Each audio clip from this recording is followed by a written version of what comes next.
we're going to cover the great blue heron. What is the great blue heron? Where does it live? In what type of habitat? And what does it eat? So at the end of this video, we're going to also redo all the sounds of the priority birds, as the audio was not working on the other video. So we'll just do the sounds of those birds at the end of this video. But the great blue heron is so very interesting because it is considered a very mystical bird. Just its presence in many cultures consider that a blessing and a special event, or it's something positive for sure. And every time I see a great blue heron, I feel this amazing energy. So they're referenced as cranes many times, and I in Vermont, I've heard them call it great blue herons or great blues. I haven't heard the word crane so much, but that is another name for them. So we're getting our information from the Audubon.org today, and they give us a little brief summary of the bird. That the great blue is called the crane. It's the largest heron in North America, and it's usually seen standing on rivers and lake shores and ponds. I want to say we have a number of ponds here, and even the reservoir. Anywhere there's fish, frogs, any kind of wildlife, you're going to see the great blue there.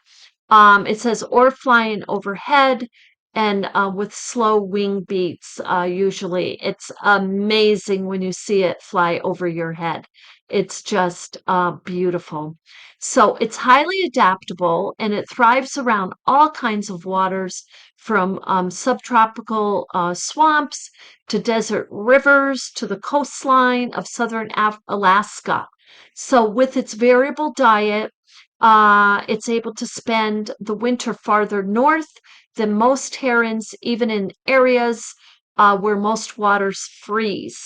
So, and a form of southern Florida is called the great white heron, is slightly larger and entirely white.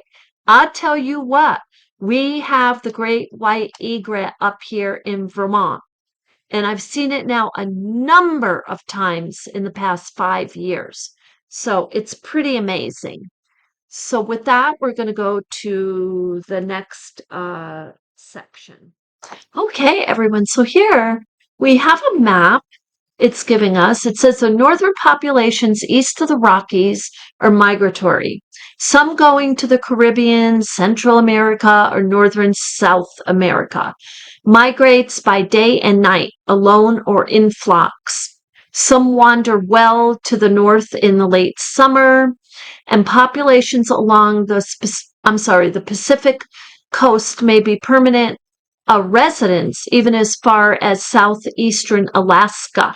So you see these areas, it looks like here is what they're talking about in red. This may be more permanent areas for them. I know here in Vermont, it seems like the same great blue. I've seen a particular area here where there's 4 great blue. I don't see great blues in more than one at a time usually.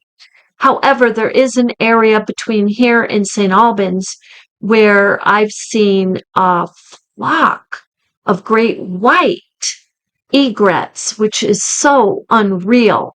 But I have been seeing them here.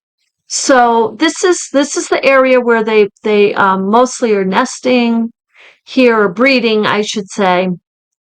And then here you see them all seasons, which looks like all over the United States. So that's pretty cool. The description. So they're about 39 to 52 inches. Their width is about 5 feet 10 inches, and they're huge and gray with a massive bill, a black crown stripe on white on the head, just a little bit of white. Other grayish herons have different head patterns, and the sandhill crane has different body shape. Two distinct forms of the great blue are restricted to Florida. And it says the great white heron, all white with a yellow bill and pale leg. I have seen that here. And then the Wonderman's heron, which is white-headed, mostly in the Keys. So, and so here they say about the size of the heron. The color is black, blue, gray, white, and yellow. The wing shape is broad, fingered, long, and pointed, and the tail shape is short. The song calls. So, a harsh squawk. The call pattern is flat and simple. The call type is croak and quack. So here are some of them. Croaks, and I've heard these and you've heard these. You might think it's a frog.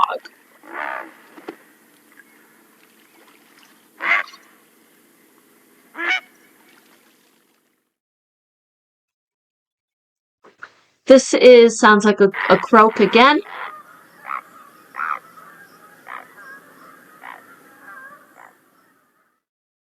This is more of a call.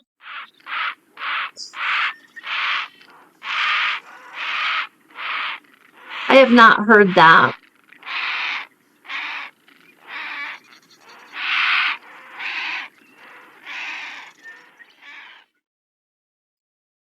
This is clattering of nestlings. And I have not heard that.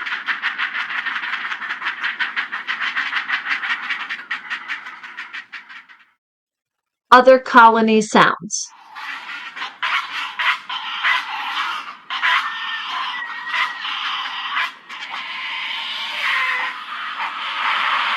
It's a whole bunch of them.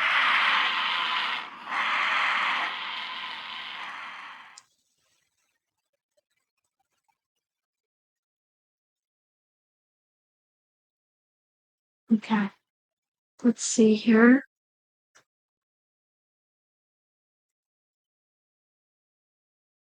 Okay, well, those sounds were certainly interesting, weren't they? And I think if you hear them, you'll know they're pretty distinct. So the habitat. The great blue heron lives in the marshes, the swamps, the shores, the tide flats. They're very adaptable. They forage in any kind of calm, fresh water or slow-moving rivers, also in shallow coastal bays. And they really are, because they don't list it here, but ponds. We have them in our ponds back here and at the reservoir. So, and in the swamps. So, they nest in trees or shrubs near water, sometimes on the ground in areas free of predators. The great white form is mostly in saltwater habitats. I find that so interesting because I've been seeing the great white up here. So we'll see what happens, because the pond I saw it in the swamp area are definitely not saltwater areas. So, and they show you a few. This is the great white egret. This is what I saw up here in Vermont. This is a priority bird. It's called the sandhill crane. So let's listen to the sounds here. This is the great white.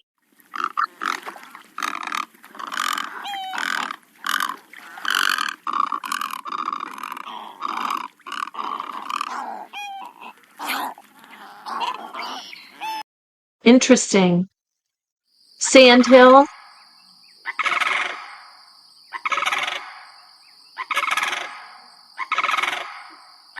That's interesting. Those are sounds definitely from bigger birds that we would recognize, right?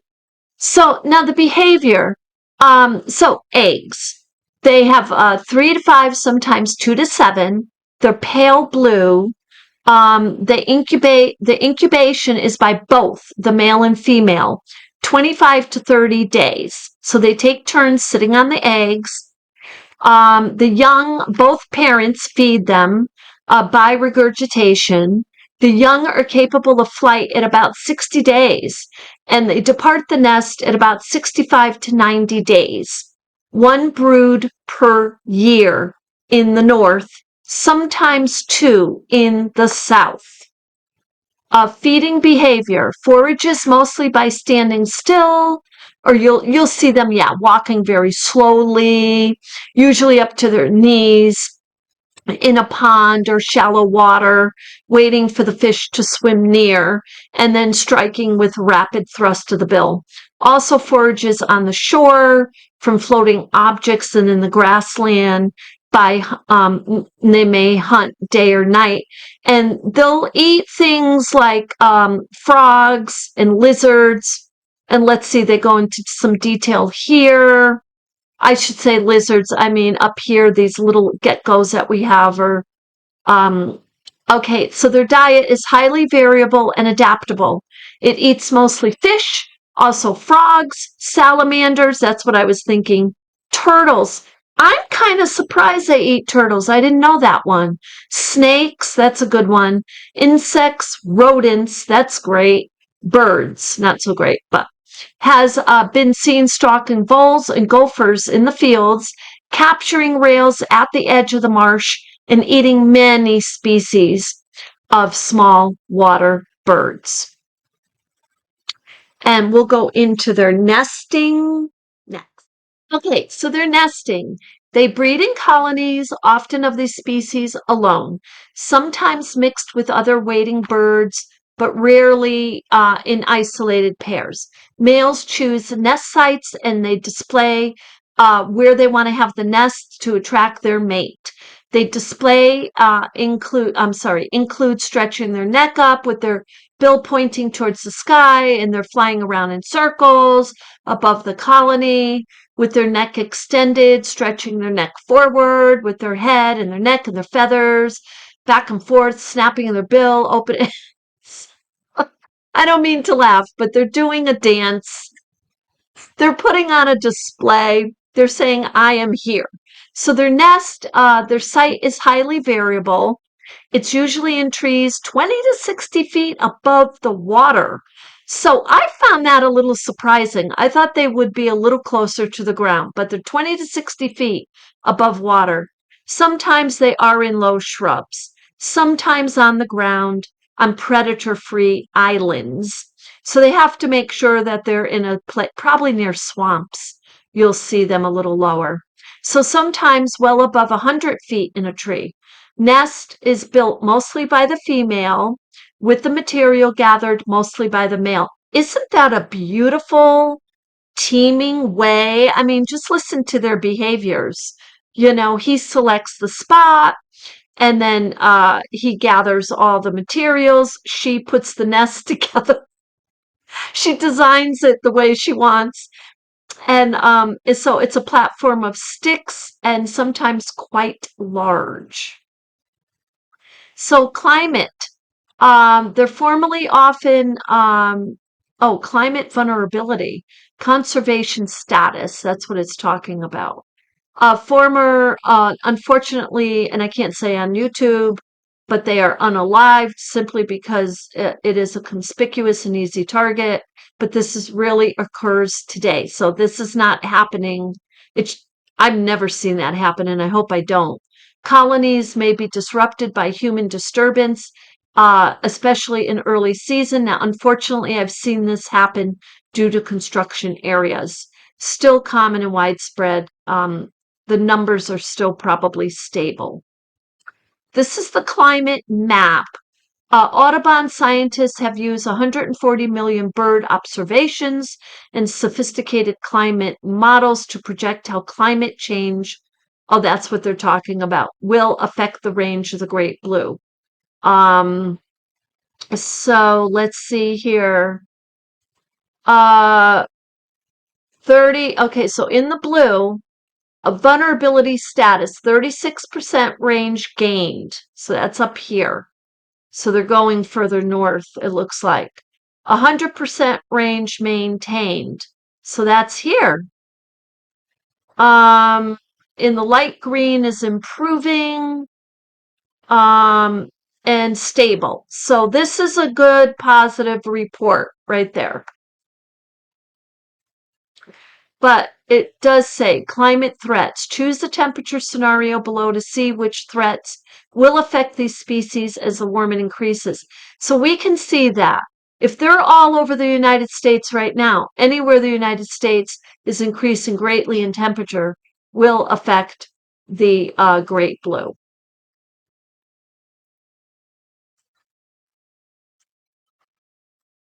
Okay, so that is it on the great blue, and that is one of my favorite birds. They are, as I said, very mystic looking, very beautiful.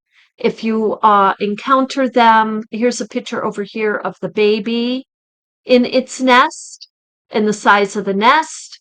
And this is showing the great blues we have here in Vermont don't have this much color even. They're just gray. So if you see any in Vermont, it could be standing 5 feet from you and you may not, it wouldn't stand 5 feet from you, but it might be 20 feet. You may not notice it right away. It hardly moves at all. And it will normally take off if it feels you're too close, or even if it sees you coming. But anyway, with that, I hope you enjoyed that. And next, we're going to review and redo the priority bird sounds. So you have a beautiful day, and we'll see you in the next one. Okay, everyone. So through the Vermont Audubon Society, Vermont.org, we're going to review the priority birds again with the sound. We'll just go really quickly through, but the other video, which my great apologies, the sound was not working consistently with each bird. So this is how the eagle sounds. These are the priority birds, just for those who didn't see the other video. It means that they are not endangered species, but the scientists and the agencies are all keeping a really good look on these birds. So these are a few. This is the eagle.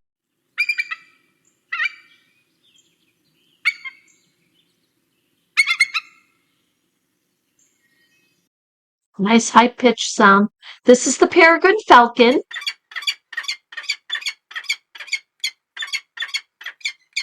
Really short, quippy, high-pitched sounds.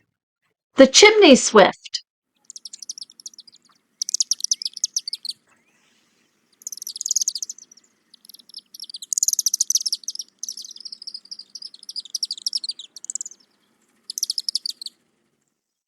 Can't put that one off. This is the common tern.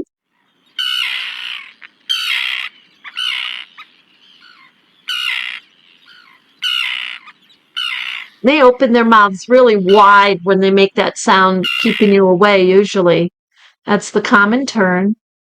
This is the golden-winged warbler.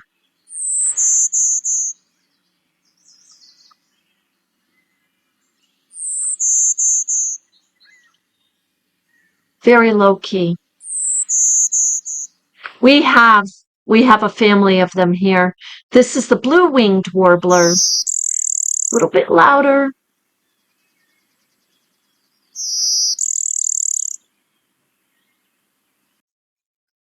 This is the American woodcock.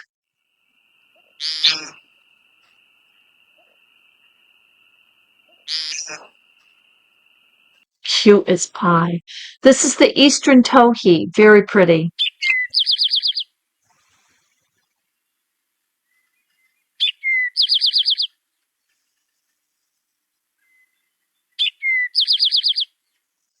Let's see if we have any more. The bobolink.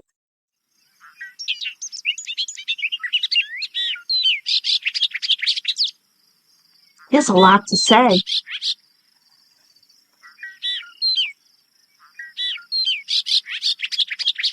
When you listen to the bobolink, you think you're hearing a few different birds there.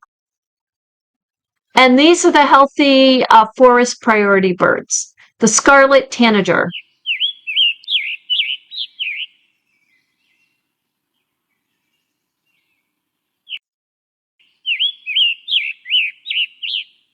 Gorgeous. I have not seen the scarlet tanager here.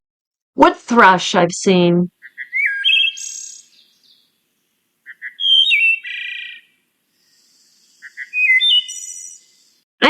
seen him around here, but I have seen the wood thrush. I haven't heard any woodpeckers around here.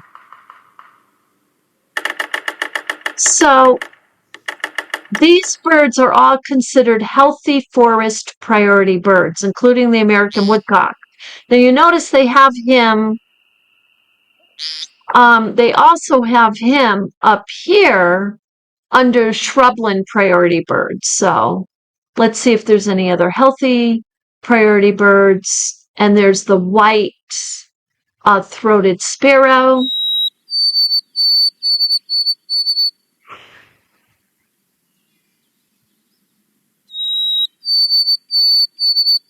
Not beautiful. Anyway, I hope that you enjoyed this, and thank you so much for being with me. Let me know if there's any particular wildlife, birds, or hiking places or natural resources you'd like to know more about in Vermont, and I'll be happy to do a little video on it for you. So with that, you have a beautiful day.